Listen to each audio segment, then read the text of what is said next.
Il faut absolument qu'on célèbre ces personnes qu'on aime. Et c'est pour ça qu'on a lancé la campagne Célébrons les artisans. On a mis 1 an à la préparer. Nos artisans, on pense que c'est des héros, donc on va les représenter comme tels, dans des postures olympiques. Il y a eu des gens qui étaient complètement contre. Votre idée est complètement nulle. Il fallait qu'on soit clivant. On a réalisé 35 millions d'impressions. Les photos n'étaient absolument pas retouchées. On a imprimé ça sur une bâche qui fait 350 mètres carrés, suspendue à une grue. On a été cité sur la matinale de TF1, sur RMC, sur BFM.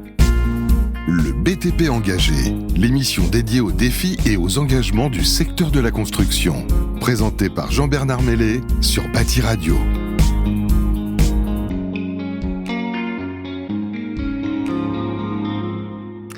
Bonjour à toutes et à tous, j'espère que vous allez bien. C'est de nouveau le BTP Engagé.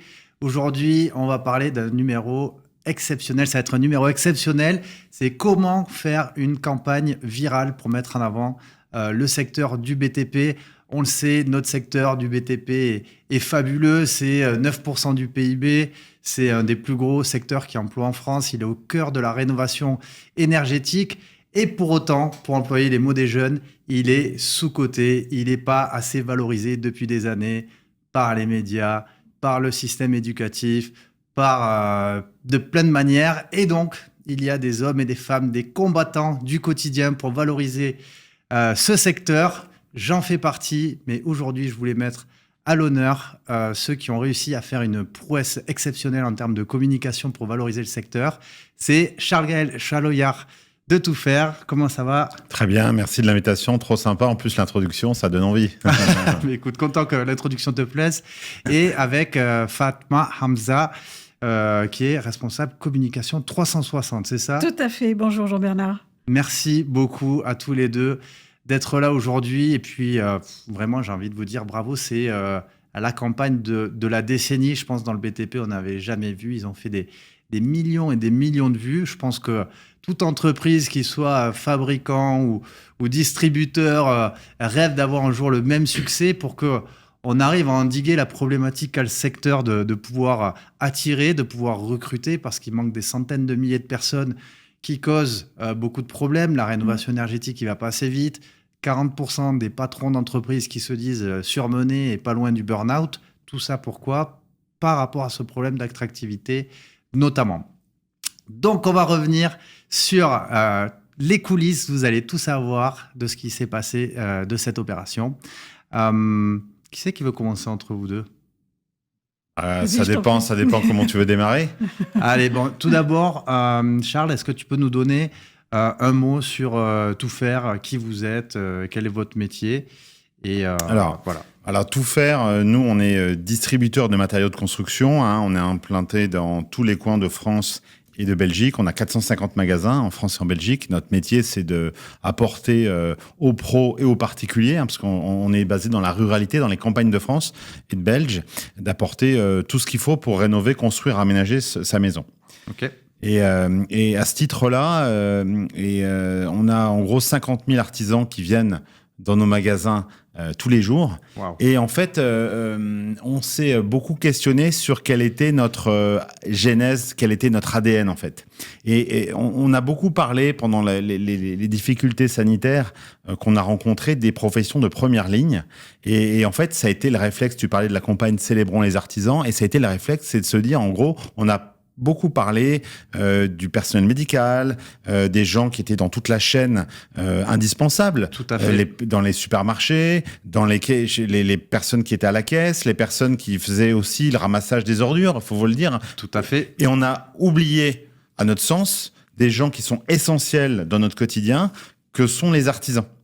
Et on les a d'autant plus oubliés qu'on est dans une période extrêmement forte de vitrines sportives, Coupe du monde de rugby, les Jeux Olympiques qui vont démarrer, et on se dit en fait tous ces chantiers, tous ces magnifiques stades, toutes ces infrastructures ont été rénovées, et en fait qui sont les véritables héros ? certes, on va célébrer les sportifs, mais les véritables héros, c'est ceux qui ont permis que tous ces bâtiments soient construits en temps et en heure dans des conditions très difficiles. Et voilà quelle a été la genèse, se dire il faut absolument qu'on célèbre ces personnes qu'on aime, qu'on voit dans nos magasins et pour lesquelles on est convaincu qu'ils sont sous-valorisés. Les métiers sont sous-cotés. On vient de terminer Parcoursup, là. Je crois que c'est demain Parcoursup. Non, c'est aujourd'hui ou demain. Okay.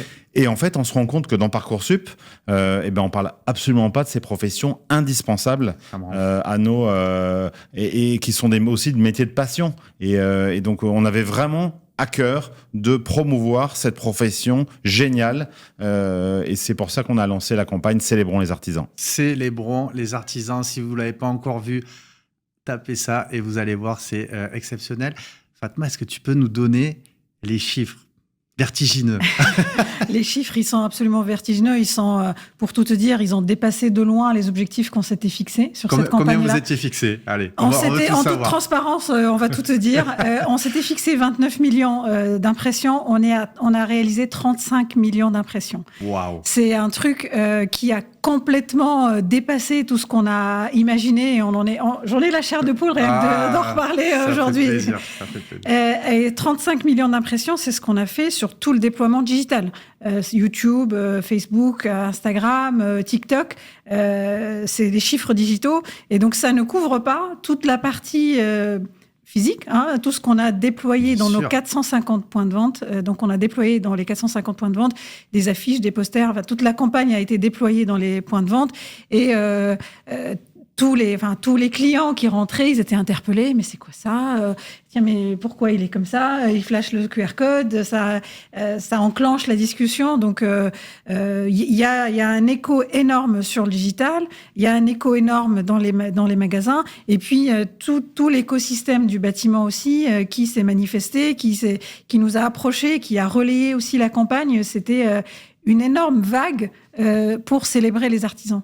Super. Est-ce que tu peux expliquer pour ceux qui n'auraient pas vu la campagne, qu'est-ce qu'il y avait dedans? Parce qu'il y avait ça partait d'une étude de la perception des professions, et puis vous avez décliné ça avec une opération de communication. Est-ce que tu peux dire vraiment en quoi consistait la campagne Célébrons les artisans? Oui. Alors, la première étape, c'est ce que disait tout à l'heure Charles Gaël. On sentait en fait qu'il y avait quelque chose à faire parce que les artisans ne sont pas valorisés. On les connaît bien. Ils viennent quotidiennement par dizaines de milliers dans nos points de vente. Et c'est des gens auxquels on est particulièrement attachés. Ils méritaient d'être mis en valeur. Donc, on s'est dit, bon, il y a quelque chose à faire. Donc, on a confronté ça à une étude miroir, en fait, qu'on a menée avec l'Institut d'études Opinionway pour dire ce que les artisans pensent d'eux-mêmes et ce que les Français pensent des artisans et ce que les artisans pensent que les Français pensent d'eux. Faut suivre. Et les chiffres étaient assez éloquents. Donc, tout le monde pense que c'est des métiers nécessaires, mais ils sont pas pour autant encouragés ni valorisés. Donc, partant de ce constat-là, on s'est dit il faut faire quelque chose. Et nous, nos artisans, on pense que c'est des héros, donc on va les représenter comme tels. Et donc, on s'est entouré d'une très, très belle équipe et on a travaillé avec le grand photographe François Rousseau, qui est très connu pour son travail sur le corps, en fait, sur plein de projets très connus. Et il a représenté les artisans dans des postures olympiques, dans des postures plutôt sportives. En les représentant comme les dieux et déesses du stade. Comme des statues, effectivement, les statues grecques. Et dans les photos n'étaient absolument pas retouchées. Il s'agissait pas non plus de faire quelque chose d'artificiel. Au contraire, il s'agissait vraiment de les prendre dans leur réalité. Et ils étaient équipés de leur instrument de travail, donc la truelle, la masse, etc. Donc les outils qu'ils utilisent au quotidien. Donc on a eu ces magnifiques clichés. Et ensuite, on a imprimé ça sur une bâche qui fait 350 mètres carrés. Rien que ça. C'est vraiment des fous. 350 mètres carrés. La bâche, elle a été suspendue à une grue. parce qu'on est dans le BTP, faut normal, bien. On va utiliser ce qu'on sait utiliser au quotidien. Dans une région que tu connais bien, parce que c'était à Toulouse. Et on a suspendu cette grue-là à une hauteur de 54 mètres. Cette affiche, donc au bout de la grue, à 54 mètres. Donc ça, c'est vraiment l'affiche la plus spectaculaire. Et ça a été ensuite, il y avait des plus petites affiches, toutes relatives, proportions gardées. Et ça a été également déployé dans l'ensemble des points de vente. Ensuite, donc on a filmé tout ça et on l'a déployé l'affichage dans les magasins et tout le déploiement digital dont on a parlé tout à l'heure. Avec une magnifique soirée de lancement. Exactement. Des influenceurs. Exactement. Ça, c'est la suite, effectivement. On a organisé un événement dans un endroit qui nous semblait emblématique. La Samaritaine, parce que c'est une adresse en fait qui a été très longtemps en travaux. C'est un lieu magnifique et qui témoigne justement du savoir-faire des artisans. Et on a invité nos partenaires, on a invité évidemment des influenceurs, des personnalités du bâtiment. Et c'était un peu la campagne de lancement. Ce jour-là, c'était le 18 janvier 2024. Et également, bien sûr, accompagné d'une conférence de presse. Et c'était un peu le top départ de cette campagne-là. Et ensuite repris en télé aussi, ça, vous avez fait plateau télé aussi. Oui, effectivement. Alors, quand cette campagne est sortie, il y a eu beaucoup de retombées presse dans les titres qu'on connaît, mais on a également Charles Gaël a été invité sur des plateaux télé avec sur BFM, on a été cité sur la matinale de TF1, sur RMC.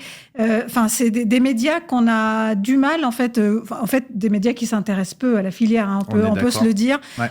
On a été repris également sur plein de titres spécialisés marketing, pareil, des gens qui parlent de campagnes de très très grandes marques, mais très peu du bâtiment. Et ça, pour nous, c'est une fierté qu'on peut partager avec l'ensemble de la filière finalement, parce que c'est vraiment l'ambition, notre ambition. C'est beau. Un sans faute sur toute la ligne. Charles Gaël, j'ai envie de demander, mais comment ça a démarré cette histoire ? Est-ce que ça vient de la direction qui dit bon, l'année prochaine on veut faire une grosse campagne ? Est-ce que c'est au niveau de la com où vous vous êtes dit on a une idée, ou alors vous avez fait un groupe de travail, ça a émergé du groupe de travail. Voilà la genèse, le tout début là, comment c'est l'étincelle, c'est parti comment ? En fait, je crois que la genèse, c'est l'envie d'être différent et de se dire comment est-ce qu'on peut se différencier. On a conscience que tout faire, c'est on est tout petit dans le monde du bâtiment et qu'en fait, si on veut marquer les esprits, il faut être un peu décapant, un peu clivant. Et de se dire aussi, on a envie d'être totalement être différent, et comme on a envie d'être différent, on s'est dit, si on est suffisamment originaux, on va gagner en fait la viralité, et qui va nous permettre de toucher un peu les gens avec lesquels on travaille en fait, et de se dire, au lieu de faire l'attitude inverse, c'est-à-dire j'ai un message et puis je vérifie avec un plan média comment je peux toucher chacune de mes cibles. C'était un peu la démarche inverse, se dire en fait on va raconter une histoire qui nous ressemble. Parce que je crois que dans la com, ce qui est hyper important, c'est la cohérence. Et en fait, cette campagne, elle nous ressemble vraiment. Alors, et c'est ce qu'on a voulu vraiment mettre en avant. C'est cette cohérence de sympathie qu'on retrouve dans nos magasins, qu'on retrouve dans tous nos comptoirs, et qui se retrouve aussi dans cette campagne. Donc la genèse, elle est venue on est très fan chez Tout Faire d'intelligence collective. Ouais. Et donc, c'est vraiment des processus itératifs avec plein de personnes. On a discuté, on s'est dit comment est-ce qu'on veut mettre ça en musique. On était parti sur plein d'idées. Après, on a resserré. Et puis, on s'est dit, vraiment, il y avait une actualité qui était intéressante, sportive. Et de se dire, ouais, bon, on va faire comme ça, on va raconter comme ça. On savait pas du tout si ça allait prendre. Et puis, on s'est entouré aussi de gens. Dans l'intelligence collective, il y a nos partenaires. On travaille avec des partenaires qui sont incroyables. Ouais. Avec des sociétés, on peut citer, mais tu peux les citer, ouais. TBWA, Pixprod. Donc, dans le brainstorming, pour arriver à faire quelque chose de différent, vous avez fait travailler, votre équipe, peut-être vos adhérents, et aussi vos partenaires, communication, marketing. Ouais, parce que j'ai oublié de le dire, effectivement, dans la présentation, c'est que Tout Faire, c'est un réseau d'indépendants. et que c'est une particularité, c'est hyper intéressant parce que c'est un modèle hyper agile et effectivement toute la gouvernance est réalisée par des adhérents. Le réseau appartient à des adhérents qui sont même des négociants, hein, chacun dans toutes les régions de France. Et donc on a travaillé bien sûr avec eux et on a phosphoré et avec des gens de l'extérieur. Enfin nous on est conscients, c'est aussi notre ADN, c'est que l'intelligence elle est vraiment collective et donc il faut aller chercher, écouter, aller chercher les meilleurs spécialistes et avec toujours ce prisme de dire comment est-ce que être un peu omnibulé par que ce qu'on va retenir les gens du message. Ouais. C'est vraiment une obsession chez nous et se dire comment on peut le faire différemment que ce classique. Et on le fait aussi, le média, hein, donc on connaît. Mais là, on voulait vraiment raconter une histoire qui nous dépasse et tu l'as très bien résumé, Fatma, c'est une histoire qui nous a totalement dépassé au-delà des résultats. Parce que le message apporté a embarqué les gens. Et les gens tu en as parlé, les influenceurs, les gens se l'ont approprié. Dans nos magasins, des personnes sont appropriées et en parlaient parce que forcément... tu connais bien le monde du BTP. T'as des affiches comme il y avait, peu importe, Hossein, qu'on a beaucoup vu sur la très grande affiche. Il y en a qui ont cru que c'était Stéphane Aria. C'est vrai, il y a eu ce quiproquo, c'était amusant. C'était pas Stéphane Aria, on le salue s'il nous écoute, mais il nous écoute forcément. Mais en tout cas, bref, c'était pas facile. Comment est-ce la personne derrière le comptoir allait expliquer à l'artisan quelle était la genèse? Et en fait, on s'est rendu compte, ce qui est vraiment amusant, c'est que on avait préparé évidemment les équipes, leur expliqué la démarche. Il y a eu des gens qui étaient complètement contre, c'est nul, votre idée est complètement nulle, ainsi de suite. Vous en avez eu. Mais bien sûr, on en a eu. Ouais. Mais c'était presque la raison du succès parce qu'on était certain qu'il fallait qu'on soit clivant. On est minuscule, donc si on clive pas, ça ne marche pas. C'est ça. Et en fait, ceux qui sont allés dans la démarche, ceux qui ont vraiment expliqué, ils ont eu un vrai engouement de la part des artisans. Souvent, c'est les plus réfractaires après qui deviennent les plus les ambassadeurs, tout à fait. Ouais. Et donc, on a eu les belles surprises. Au-delà des chiffres, c'est que ça nous a dépassé et que ça a été repris par plein de gens dans notre groupement. Et ça fait vraiment plaisir. Et ça, c'est la plus belle des récompenses. Ouais, bravo à tous les deux. Puis, vraiment, depuis que vous êtes arrivés dans cette société, je le vois, on vous voit partout. Vous êtes actifs sur plein de sujets. Et bravo parce que ça fait avancer, ça vous fait avancer, mais ça fait avancer aussi la filière en même temps. Mais bien sûr. Donc bravo pour ça. L'exécution, là, quand tu le racontes, ça a l'air d'être un chemin. Voilà, on a trouvé l'idée géniale, on l'a exécuté comme il fallait et tout. Qu'est-ce qui a été compliqué? Est-ce que l'aspect adhésion de tous les adhérents. Je pense, sans trahir de secret, c'est le plus compliqué. Non, mais l'humain, c'est le plus compliqué. Quand là, tu c'est annonces, représenter des femmes et des hommes du bâtiment dans le plus simple appareil dans toute la France. Enfin, fallait oser. Tu te dis, il y a même un risque que ça soit, quand tu vises quelque chose de grand pour faire du buzz, tu as le risque du bad buzz aussi. Bien sûr. Ouais. Bon, voilà, Fatma, comment ça s'est passé tout ça? Alors, il y avait vraiment, la campagne, on a mis 1 an à la préparer. Un an de préparation, et c'est à peu près 200 personnes qui ont touché de près ou de loin le sujet. Déjà, il y avait un premier point qui me faisait vraiment flipper. Ouais. C'est quand il fallait déployer la bâche de 350 mètres carrés. Il y a eu un petit détail, c'est le vent en fait. Il y avait un enjeu de prise au vent. Donc on avait bien sûr travaillé avec un bureau d'études spécialisé, il y avait des assurances et tout, mais moi j'étais sur le chantier ce jour-là.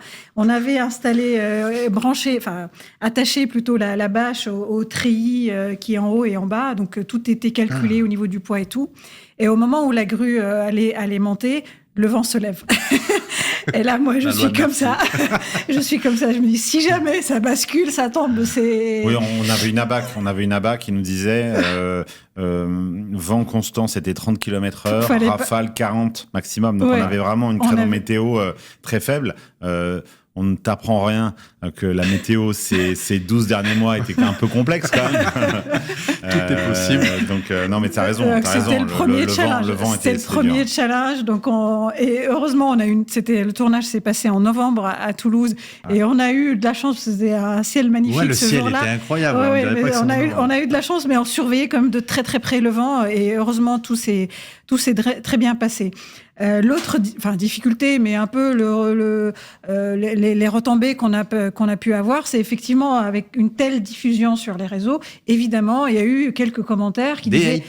Des haters, hein, forcément, on s'expose un petit peu. C'est toujours là. Mais vous êtes fous à mettre des gens comme ça, etc. Donc bon, on a expliqué que c'était une représentation vraiment artistique, que c'est fait vraiment avec beaucoup de pudeur, en fait. Hein. Il y a rien de vulgaire dedans, c'est vraiment la dimension artistique. Et puis voilà, après, on aime, on n'aime pas. Hein. Ils étaient tenaces un peu, les haters? Sincèrement, c'est vraiment un petit phénomène plutôt. Un petit phénomène. Un petit phénomène. Et puis aussi, sur 35 millions, c'était une dizaine. Dont on parlait, c'est aussi fait partie du jeu, quoi. Hein. Ouais. C'est normal qu'on ait des gens qui soient pas contents, et on se doit en pédagogie leur expliquer. Et je suis ravi. Et on a eu, moi, évidemment, je réponds tout le temps sur les réseaux, et j'en ai eu sur mes différentes pages. Toi aussi, t'en as eu. Bien sûr. Et en fait, ça fait partie d'explications. Et ça s'est contenu, mais il y avait besoin aussi de pédagogie. C'est vrai que le grand public qui tombe là-dessus, se dit c'est quoi ce truc, qui comprend pas la démarche, qui a pas vu la vidéo, parce qu'en fait, évidemment, le résultat, le call to action, c'était d'aller sur la vidéo sur YouTube, célébrons les artisans, et là on la trouve, elle dure 1 minute et quelques, et on voit ce projet en fait. Et si on voit juste l'affiche sans comprendre l'histoire, effectivement, ça peut être un peu racoleur, parce que sur les 5 artisans, parce que c'était évidemment des vrais artisans, et ce qui était très important pour nous, on parlait de cohérence, c'était des clients du réseau Tout Faire qui ont posé, c'était très important que ce soit des vrais artisans, et dans ces artisans, il y avait une artisane, et c'était important pour nous de représenter toute la partie féminine du métier qui est sous-représentée. Je crois que tu invites dans les prochaines semaines quelqu'un dans ce domaine-là, mais je crois que la moyenne, c'est artisane du bâtiment, ça doit être 4%, et 12% dans le BTP, uniquement de femmes. Nous, on avait à cœur de promouvoir, évidemment, toute la richesse des femmes dans le métier d'artisane, et en tout cas, voilà. Donc, effectivement, la personne tombe sur une affiche comme ça, peut se dire, c'est quoi leur but? Ils sont racoleurs, ainsi de suite. Donc, on doit expliquer, et c'est le travail qu'on fait, et ça, c'est globalement plutôt bien passé. Ok. Voilà, il y a eu ce challenge technique, le challenge d'embarquer alors aussi tout le monde. Il y en a qui n'étaient pas forcément emballés par le concept. Quand tu vas convaincre toutes les conseils d'administration, on a 7 sociétés qui pilotent le groupement Tout Faire. Donc, par moment, au début, ils te regardent, ils disent c'est quoi ton idée? Puis après, lors de différents événements, parce qu'on organise beaucoup d'événements, c'est notre métier d'organiser plein d'événements dans des groupements d'indépendants. Je me rappelle au congrès, on avait montré ça, c'était à Porto. Il y avait eu un espèce de... Je comprenais pas tout de suite. Qu'est-ce qu'ils font? Ils sont fous, en fait. Ils sont un peu tarés, en fait. Et en fait, bon, avec beaucoup de bienveillance, parce qu'on a vraiment une très grosse qualité de relation. Et donc, on l'a expliqué. Et puis, ils ont vu les résultats aussi, qui ont permis. Mais c'est vrai que ça a été un peu particulier. Et en même temps, on a besoin, nous, en tant que ce qu'on appelle tête de réseau, on a besoin d'être très en amont, très innovant. Si on veut que l'image, tu parlais de Tout Faire, on a besoin, on est un secteur qui est très conservateur, et donc on a besoin un peu de venir le titiller, le secouer, parce que tu parles du monde du BTP, mais on a une concurrence qui est multiple, et donc on a besoin, et c'est vraiment nos enjeux, c'est d'être de plus en plus presque disruptant dans ce qu'on peut faire pour pouvoir être un acteur important demain. Donc c'est vraiment un leitmotiv qu'on a très fortement chez Tout Faire, c'est secouer ce conservatisme en tout cas. Il faut. Et est-ce que vous avez réussi à mesurer aussi des résultats derrière en termes au-delà des impressions digitales, en termes de chiffre d'affaires pour les magasins, ou en termes de nouveaux adhérents qui veulent rejoindre? Est-ce que vous êtes allé jusque-là? C'est difficile sur il y a quand même des outils qui permettent de mesurer la notoriété de la marque. Et on a mesuré un bond qui est assez conséquent de 12,8% d'amélioration de connaissance de la marque auprès de la cible homme. Donc c'est déjà vraiment un indicateur, en tout cas purement performance de la campagne. Ça c'est sur le volet technique un peu de la campagne de communication. Et derrière, nous on a plein d'indicateurs pour Tout Faire. Il y en a qu'on suit aussi de très près. C'est le nombre de demandes d'adhésion au groupement, et qui est vraiment en croissance vraiment très forte depuis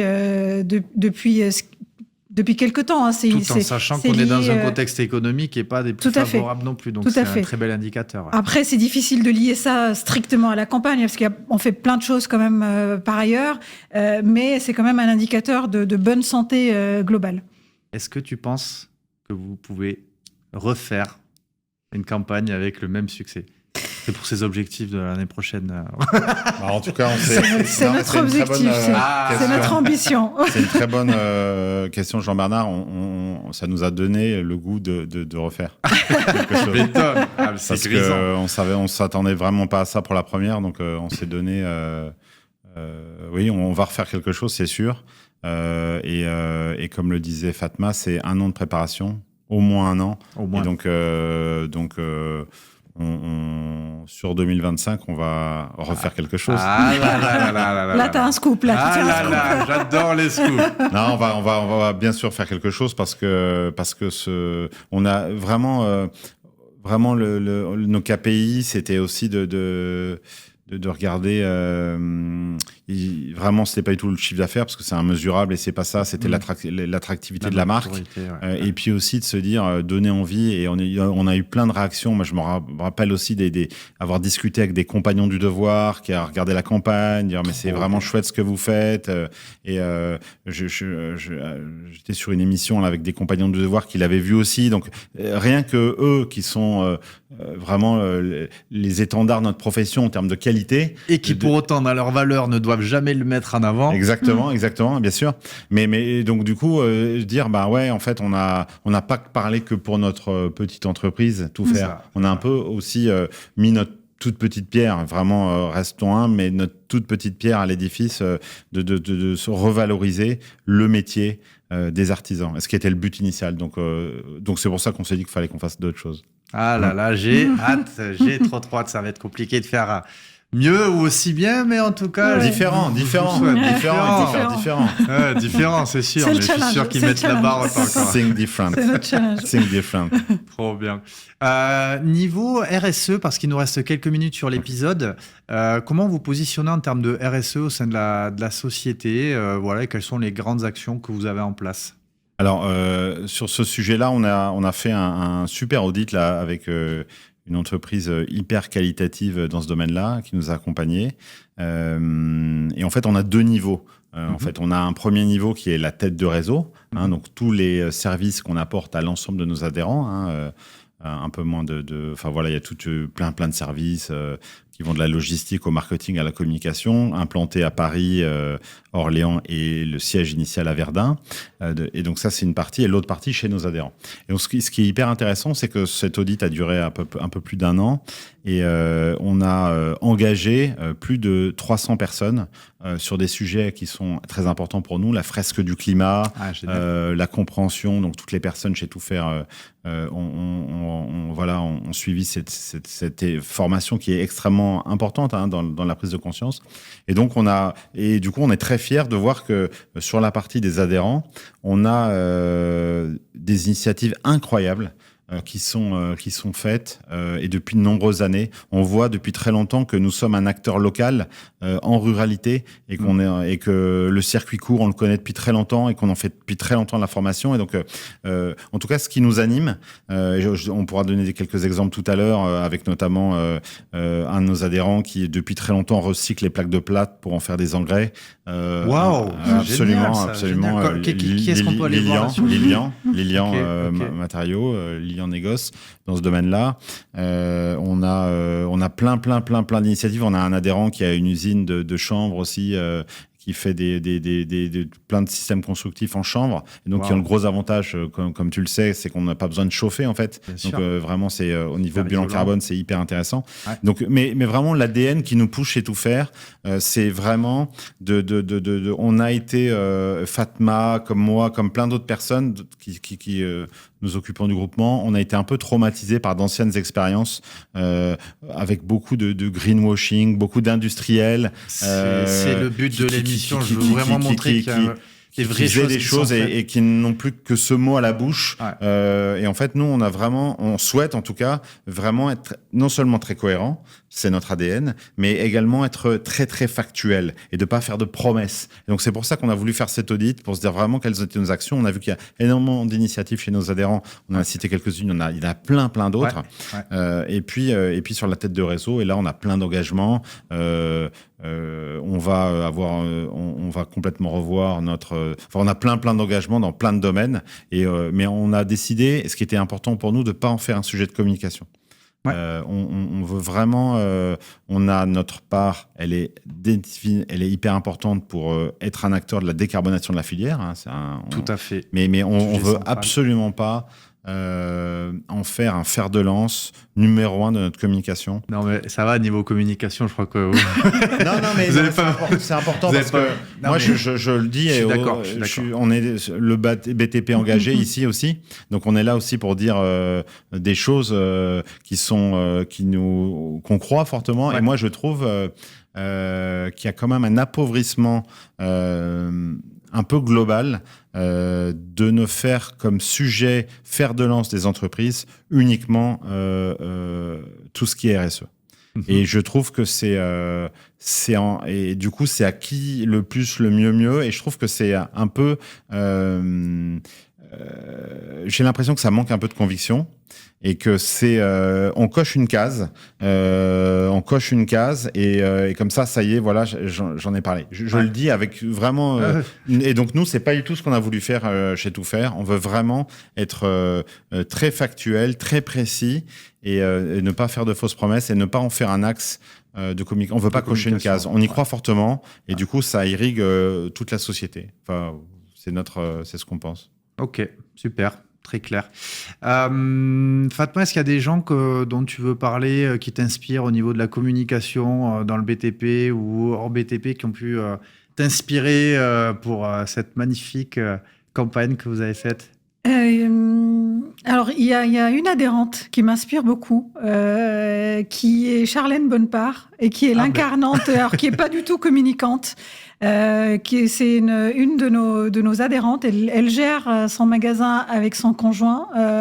Et c'est une personne absolument délicieuse. Elle est très spontanée. Et un jour, on lui dit, on a une idée aussi de dire, il faut les artisans ont besoin d'être enseignés et le canal qu'ils utilisent le plus, c'est YouTube. Qu'est-ce qu'on peut faire? Eh ben, on va lancer une web-série. Donc, on discute comme ça autour d'un café lors du salon Tout Faire avec Charlène et on lui dit, ça te dirait d'incarner cette émission?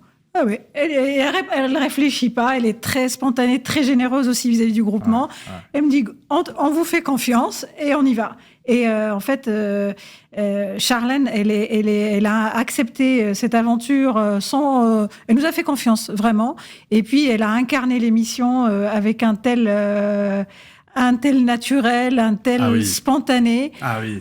On dirait que presque c'est une professionnelle de la communication, tellement elle est naturelle et elle fait bien passer les messages. On fait le tournage sur 2 jours. Le lendemain, elle repart dans sa vie, elle a tout oublié.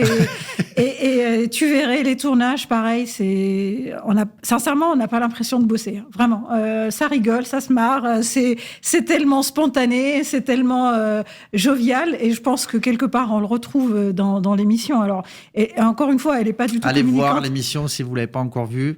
C'est du pro sur la chaîne Tout Faire. Là, pareil, plus de 10 millions de vues. On est presque aussi dépassé que pour... mais voilà, pour moi, c'est vraiment nos adhérents qui sont... c'est des entrepreneurs qui prennent beaucoup de risques, qui sont investis. Et pour moi, c'est une source d'inspiration. Super, écoute, merci beaucoup. Je crois que tu voulais mettre en avant aussi ton équipe. C'était beaucoup de monde qui a travaillé sur la campagne. Oui, tout à fait. L'équipe interne. C'est combien de personnes derrière ? De la campagne Célébrons les artisans, tout confondu, c'est 200 personnes, mais c'est vraiment très large. On n'a pas 200 personnes en interne, c'est vraiment des partenaires, l'équipe de prod, etc. On ne se rend pas compte qu'il y a autant de personnes derrière. On les remerciera jamais assez. Et c'est vrai que la réussite du projet, de celui-ci comme d'autres, comme c'est du pro, je crois sincèrement que c'est dû aux hommes et aux femmes qui sont derrière, à l'engouement, la motivation qu'ils mettent derrière. À titre d'exemple, dans notre agence de com avec qui on travaille, il y avait un mini concours interne sur quel créatif allait bosser sur cette campagne-là, ça a créé. Je pense que on a réussi à toucher quelque chose d'assez authentique en fait. Tout le monde a un artisan dans son entourage et il se dit franchement ils font un super boulot, il faut les valoriser. Donc ça donne envie, ça donne du sens. Ça donne du sens au projet et quand les gens y croient, ça donne des choses absolument incroyables. Incroyables. Qui dépassent nos espérances. Ouais. Charles, une actualité à partager pour le mot de la fin ou un mot de la fin tout simplement? Écoute, le mot de la fin, c'est qu'on réunit tous nos adhérents d'ici quelques semaines, début septembre, mi-septembre. C'est notre grand événement, le congrès. Et on réunit, on sera 400 pendant 4 jours à Biarritz. Et c'est toujours des moments très importants dans la vie du groupement pour à la fois échanger, convivialité, qui sont l'ADN aussi. On rentre dans un réseau parce qu'on y reste parce qu'on s'y sent bien, mais aussi pour un peu transformer nos métiers. Et donc vraiment, c'est un moment très fort où on va donner plein d'informations, on va essayer d'engager davantage nos adhérents, leur permettre de vraiment de muter, de prendre d'autres cordes à leur métier pour être une entreprise encore plus forte demain. Et donc c'est un très grand rendez-vous sur lequel on travaille depuis un an de travail. Wow. Et vraiment avec on est omnibulé par qu'est-ce que vont retenir nos adhérents après ce congrès-là. Et donc, du coup, ça nous oblige à être à la fois en termes de messages qu'on doit passer, la façon dont on les passer, les différentes scènes, les plénières, les shows, vraiment comment on travaille ça, parce qu'on est convaincu que l'événement est un média à part entière. C'est transformatif. Et c'est exactement ça. Et donc, c'est vraiment là-dessus. Et toutes les équipes chez Tout Faire bossent là-dessus. Nos adhérents aussi, on consacre beaucoup de temps. Tu seras le bienvenu à Biarritz, mais à plein d'autres en tout cas. Écoute, je te remercie pour l'invitation et merci beaucoup à tous les deux d'avoir été là aujourd'hui. Merci à toi pour l'invitation et merci pour ton engagement aussi pour la filière. Merci beaucoup, Jean-Bernard. Et encore une fois, bravo. Et puis, je vous dis à très bientôt. Un tonnerre de likes, de commentaires sur cet épisode, voilà, pour les féliciter pour cette action. Et puis, je vous dis à très bientôt. Bye bye. Merci. Au revoir. Au revoir. Merci. Le BTP Engagé, l'émission dédiée aux défis et aux engagements du secteur de la construction. Présentée par Jean-Bernard Mellet sur Bâti Radio.